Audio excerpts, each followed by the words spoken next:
katochi mu campaigns eziriyo nizorekera eziriyo zirakache kuhendera kandi ubwa hataburo bwire buce dekanya chire senyo mu Gideon otusiho ebiri kuchiraho live makuru gitagihamwe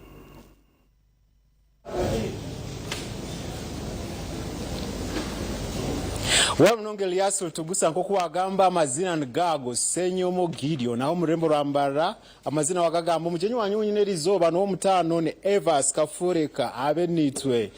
ebinji wabigamba ajo mu kibina cha FDC ya gita kibina cha NRM twantugambe kibina cha NRM amrundo turungamba orembo rambara ebiro wabigamba 15 bikwezi ko kubanza umwaka 2026 esabite rukwija tuzo mu karuru kabona akarukabona ntureba akaruka ba president nibo bantu munana tureba abanyishenjero umucyawe unshitamene nawe Evas Kafureka no muri yaba bintu benda Entebbe yobunyishenjero nyinda tumwakira atuganirire bitwe esteka teche achirenkai ekibina cha NRM akigire muri yari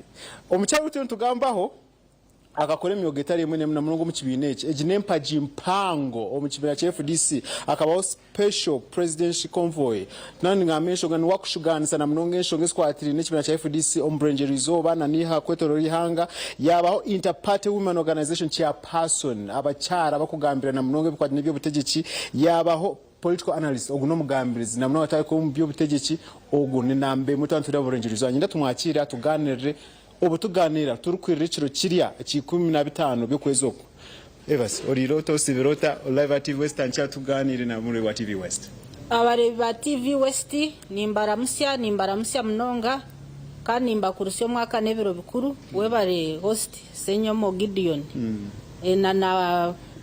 management ya TV West okay. Amazina nabe ni Evas Kafureka kando bire na yenda Entebbe ya woman member of parliament Mbarara City kandi hati o shitamire nkakora meeting ntanishera nshonga na shitamire nakora meeting inabenyesere mabo ba candidates bona bo opposition abaye bari yakaruru kabakazi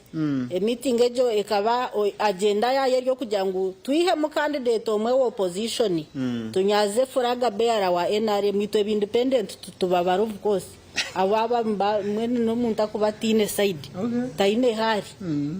taine address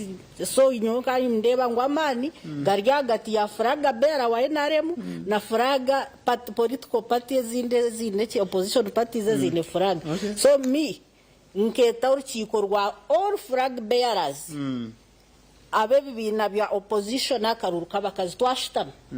n'abajyanti ngenda tufronti ngogo omwe ntunyono mure mutenzere nyowe tuyihamo ndijomo nyomo areba ntukurije kutwaraganiro ro ina uturare gunaturabyo nwe turakore kitwe natumuze nyuma arare tutambure hamwe byo mukimwa ba opposition yes oraba ina kamoto kakarete o ina majuta gareto ine nkoko yo kubagera babantu tukoreke o izo kushashura abagenti kunahereze ntukora meeting nangwa abanyihamu bajyangu kare twaza kuze nyuma yawo oine motoka ye yakugireta nananye nibiri tusitano za convoy oine abahagize ubona bagenti twakora meeting nabo twaba involving akuna hiciro muka ndyama nteka nkoresa reasoning nkoresa magezi njya hatishika naza efo munyankwera jangu wanyampiseke nganoni yankahe omumpari nyebuza shabunyigire ba NRM furaga beara hatkunagumenyigire narabira hwari opposition atkando opposition ni nchumanyangu to ine buhereza horo kubaso kubwiha wabora biraki bina cyo opposition obuhereza kuza kushakira abanyambarira site bona abantu babona kwikwaho nobo ine kuba orabireho aha bendera eyekibine kiryo mbwebembezi ekibine kiryo mbwebembezi currently ni NRM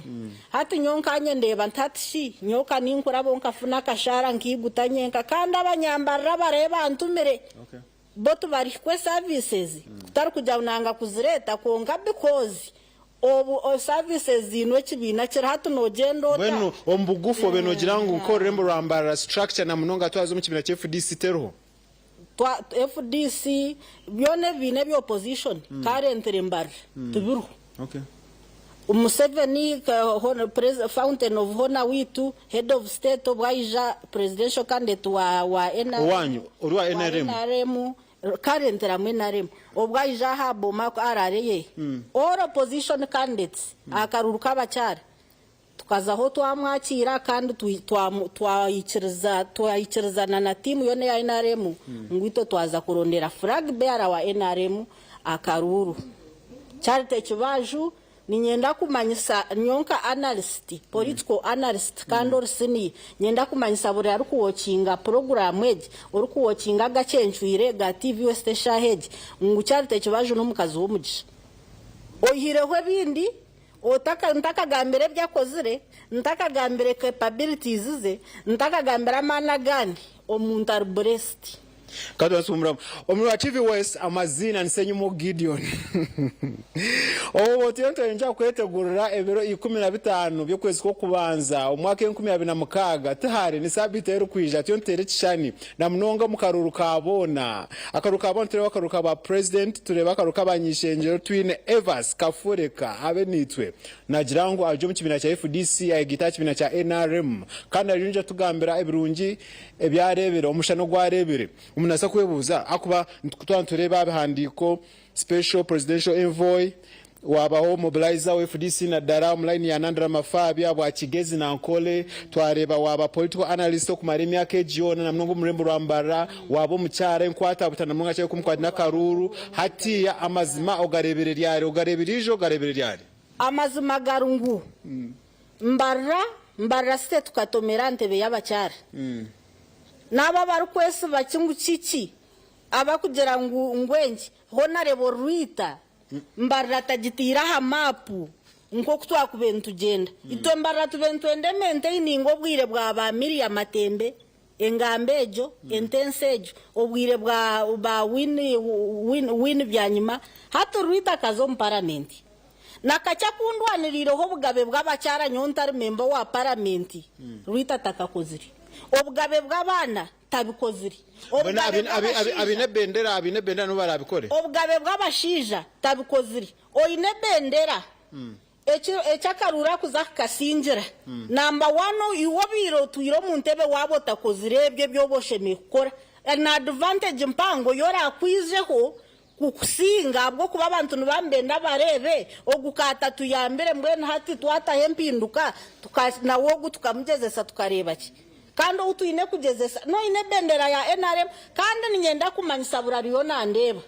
ngo abakazi batanu ababembendo bwa memba ba parliament abare kurire honarebo Charite Kibaju harimo honarebo Bone Kashija nuwo yabasheme no kuba na Janki independent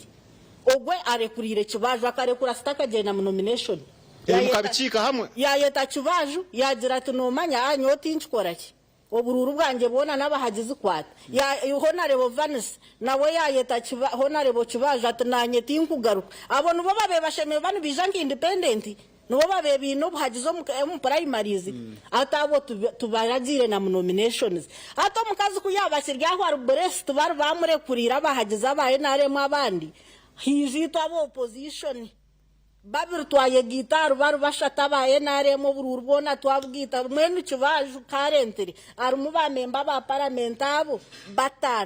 batano nimbara itwa babira bo opposition wa new punanyo FDC na honarebo Bone na Vanessa babeba mwino mu primary za NRM wagita ho bururo bwehenya mwinjo buyasingiza okagita ho bwa Bone okata ho bwa Van wakata ho bwa Evans akata ho bwa honarebo Irene ati ruyare nobwo kuboine mani nkaga Goriasi noba noza kuraba hiwo muntu omwe kusinga bacyara batano nyomba cyara batano ninye kakazi kake twazo magezi omu bitinisa kurwana robugabe bw'abantu bw'abacyaro bw'abashija nyoninye mukebara abandi nabare kuira abandi abare kwekibaju nebikonje by'abakazi Evans Kafureka abe nitwe yazo mu kibina cya NRM ebirungi bya NRM tubigambeho umushano gore NRM first of all numukimanya abanyambarira na Western Region na National Ntinka gamba gacu ekirungi kirwa mu NRM ni peace and security first of all omu opposition obwiro bumazireyo tubestine security no muntu no mu defending akonka bakuto mu kihome in case of any political problem issue or your opposition taine capacity yo kuyanga because the party in the leading, the ruling party is NRM. O opposition ichindi babira barvenkwi. Abo opposition tugire kureba ati otagira ngo abanya-Uganda n'abasuru. Abanya-Uganda ni betegereze kibare kiroho Museveni bakaburo ubarebo wo kwakaruru. Na change nabakuba bakino mutuma bakwenda change.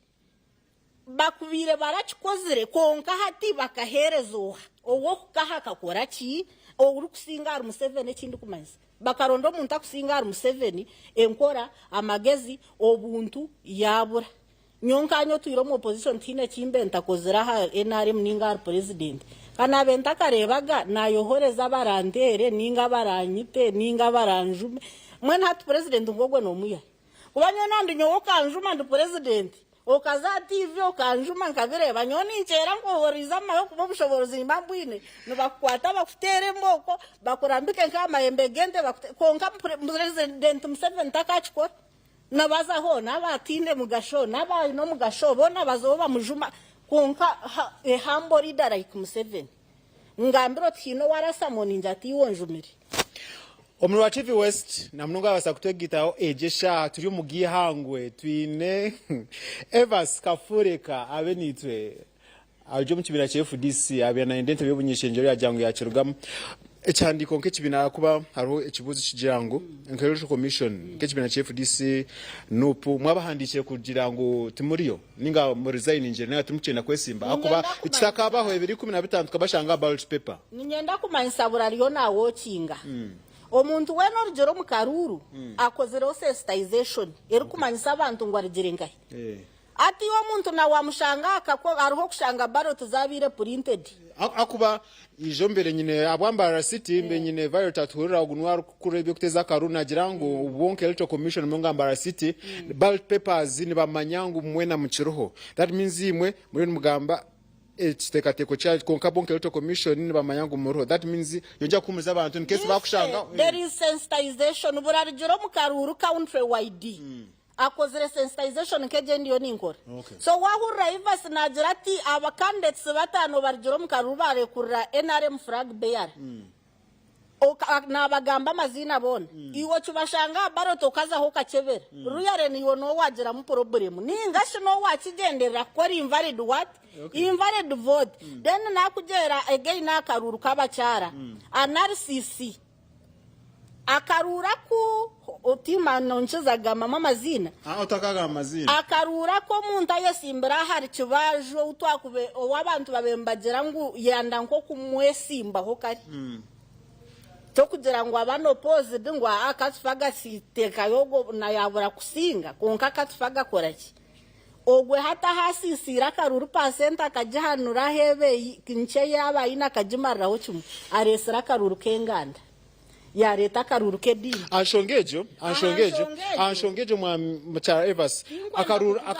akaruraka na mnogo mtezo wa Karuru okwetoro ri hangaliona nako cyo tugambiri hangaliona akaruraka omuntu akaze mata ati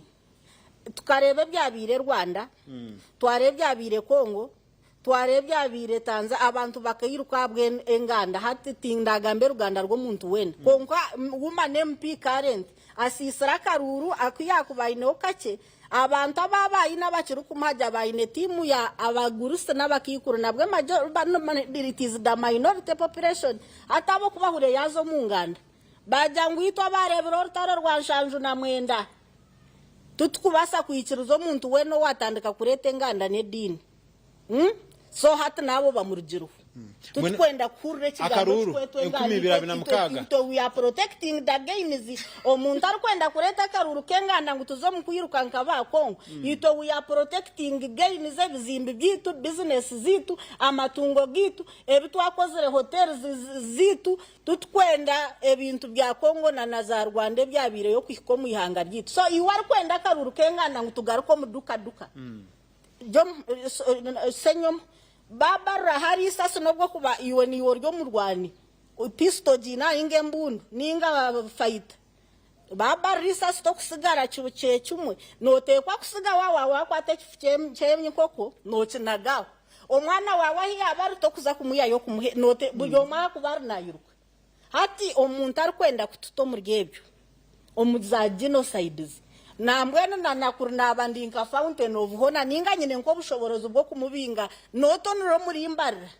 nkambinjiro mu ihanga ryona. That's why I support arresting of some people. Omuntu ware nanda kutabura obusinge bwitu turiyo ntuprotecting ebintu byito bitugaining atuwe nanda nkuhabe mu protest vote kwati era bihangu no wayenare omuntu o business yawe kwaraze mo kwekarakasa bize bagishishi abashuma kwakwa mo kwekarakasa bateking advantage za kedezo mutawunu hatandu korta ororwo ngando rwariyo na leta ogu current umane mpi abantu enshonga omure wa TV West amazina nsenyomo Gideon okunokutagata urunturira kurira kuyendera na munoga garuko mbwihangwe twine Evans Kafureka abenitwe ogu ajomu chimina cha FDC ajomu chimina cha NRM abantu ngakaruru kabacyara okuzo mu parliament ntubantu za kuba represented by the person utukutera karuta ku representing wiba. In fact ino waruzinjira karura bwo kugena no mushija kuba abantu bakutuma mu parliament hato mushija no chakara nawe izite night kirabwarare omure wa TV West just briefly na mnongi omure wa TV West nyenda kuhereze ka roadmap kache ebiri 15 bikwezi ko kubanza mwaka 2025 tsira karuka president abesimbe na ko ndente beje nabantu 8 kutwargadi yakutere akasuruka abanyishenjero kona nakakutera izo barumwe ebiri 15 bikwezi ko kubanza omwaka 2026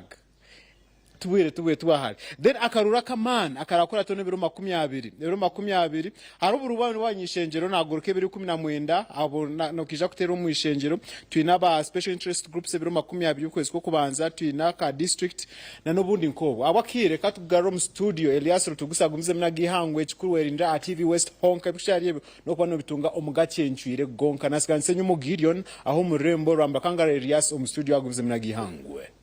webare senior senyomo Gideon kandi ukubasa kubano tusiyaho amakurago kandi ngative sintukuragana sa kujango ntuje kubano twija ombyanga byawe already ico twashitandikire tuzagumiza muntu ka umucanga cyawe okuseha makuru gona agarije kuba nagakwata akaruru kutandika twatandikire mpaka 2015 ebyo kwezo ko kubanza amakuru agihangwe aho ntuna gahendera kandi obanaga kuseho ndi Elias Rutugusa nyoni kwendeza kusiba kurungi.